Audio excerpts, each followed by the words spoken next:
What's up, subscribers? Welcome back to the channel. This is Paul Vargas and I am the owner of zebianmnl. Last week, actually, I posted a story and I was asking for our followers and our subscribers if we would like to have a leather ring. And one of our followers, one of our friends, John, said his cousins are going to get married this coming July. So instead of having a leather ring for him, he asked, what if I made a leather ring for his cousins? So that's what we will be doing right now. Alright? Welcome back to the channel again, guys. So if you are new to the channel, don't forget to like and subscribe. And also, you can put a comment down below if you would like to know more about leather crafting, or you have something that you would like us to try or make on our channel. Right? So let's start with our project today. We will be making a leather ring like this. So the leather ring that we will be making will be going out to Ton and Nim. They're going to get married on July, this coming July. Right, so let's start. So what we need is a 2x 5.5 leather and a 2x 6.5 leather. So let's start by marking our leather first.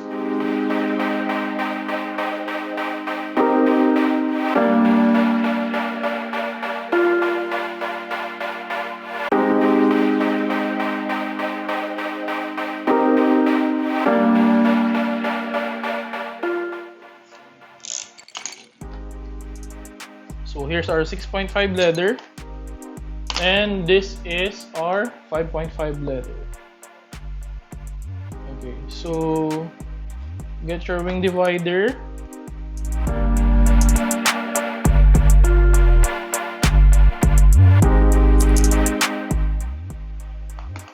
Okay, when you're done with that, let's put the holes first, okay?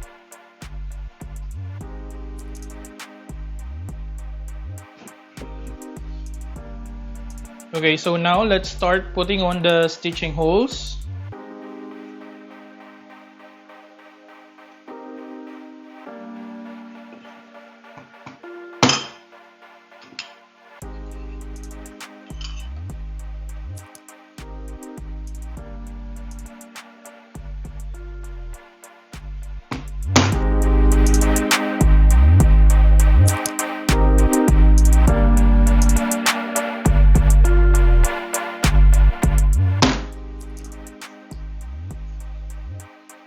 Alright, this time let's use the 2-prong stitching holes, 2-prong puncher,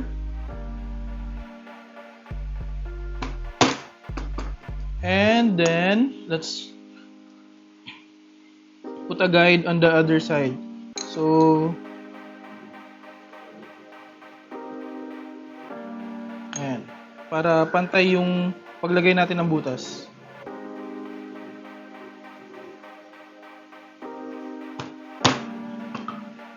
So here's the first one. Tapos gawin na natin yung doon sa slightly smaller na na ring natin. So parehas lang nung kanina. Butasan muna natin ulit, paikot, and then lagyan natin nung pampantay doon sa side na butas. Okay?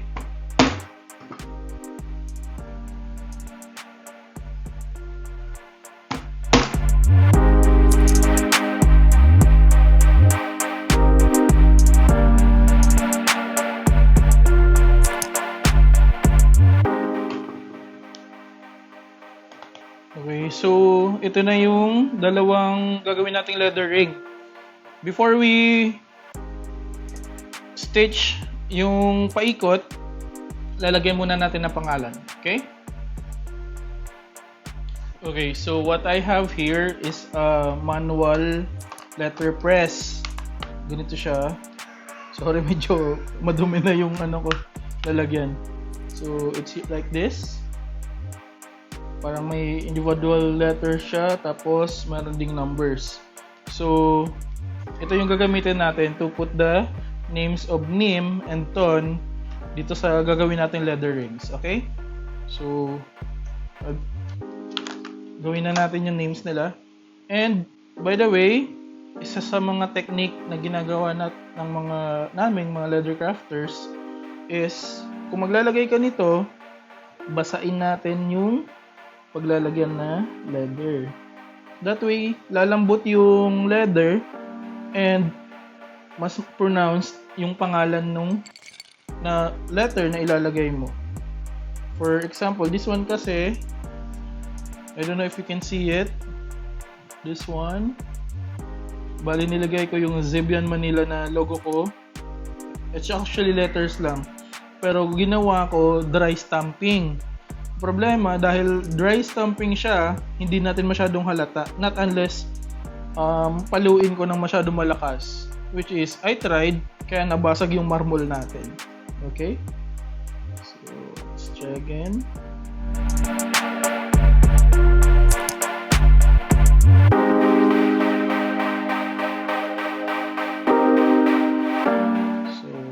Nim will be here and Ton will be here again. So, kapag ganun, ginagawa ko, I'll start with, since 3-letter word lang siya, doon ako nag-i-start sa para middle.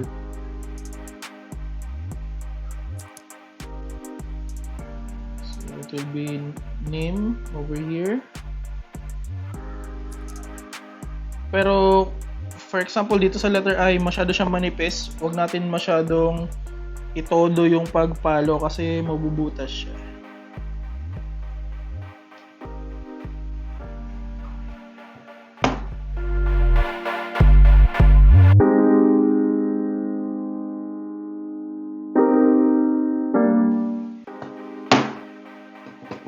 So here's Nim. It's for Nympha. And let's try the other one. So, I forgot if it's Anthony or Tony.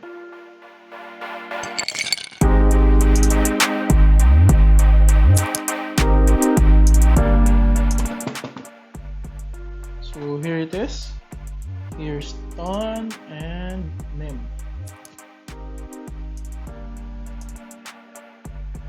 Okay, so welcome back again to the channel. So if you're new, please do subscribe, like, and comment. And we are now going to stitch our leather rings for Ton and Nim. Okay, start na tayo. Okay, so nalagyan na natin ng letters yung leather ring natin for Ton and Nim. And we will be stitching now. So bago tayo mag-start, if you're new to the channel, please don't forget to like and subscribe and leave a comment if may gusto kang pagawa dito sa channel natin.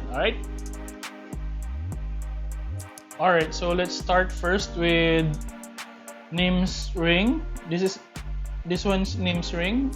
Nilagay lang natin yung name ni Ton para ano ba tamang term? Sorry. Magka-opposite. Okay? So let's start. Start stitching this one first, and then I'll teach you how to stitch the other side para maging complete circle siya.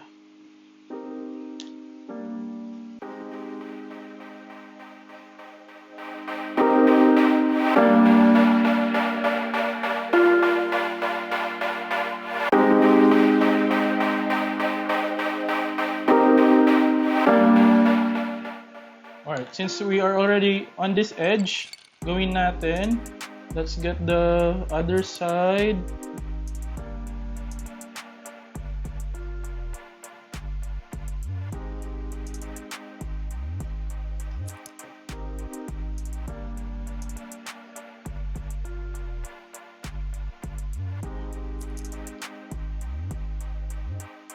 Tapos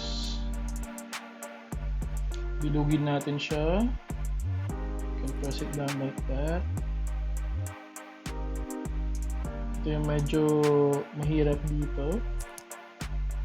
It's a bit difficult for this one. And before that, lagay natin din yung kabilang side that will act as reinforcement.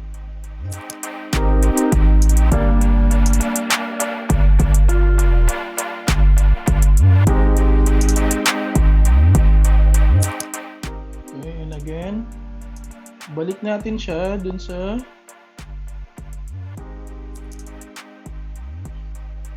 dito sa side na to para ma-reinforce natin yung tahi.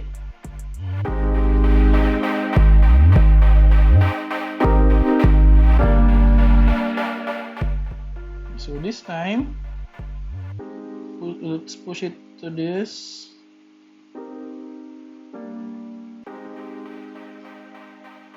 Butas na, lagay natin dito sa butas na to para mag-form siya ng X. And lagay na natin siya dito.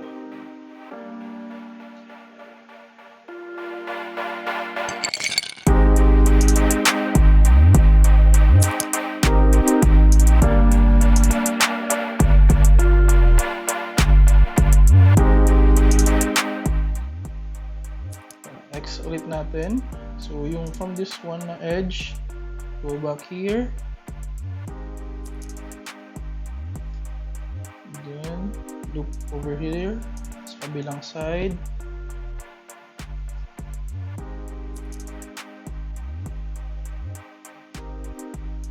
And this one, loop ulit natin dito sa kabilang side naman.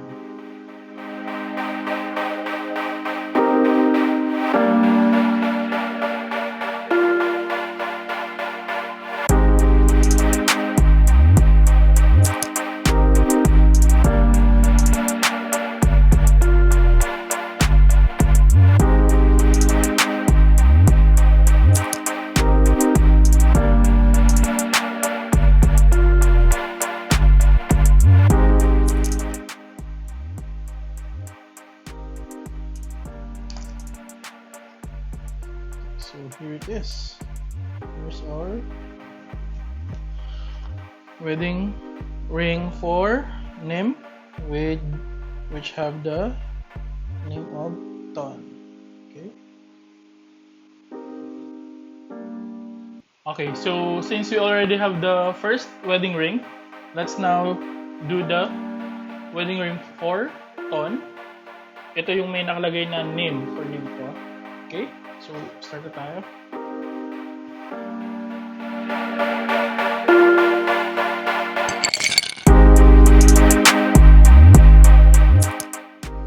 Okay, so finally we have our wedding ring for Ton and Nim. And I know these are not the most expensive wedding rings that you will ever have, but what's important is that you are willing to grow with each other. Okay? Congratulations again!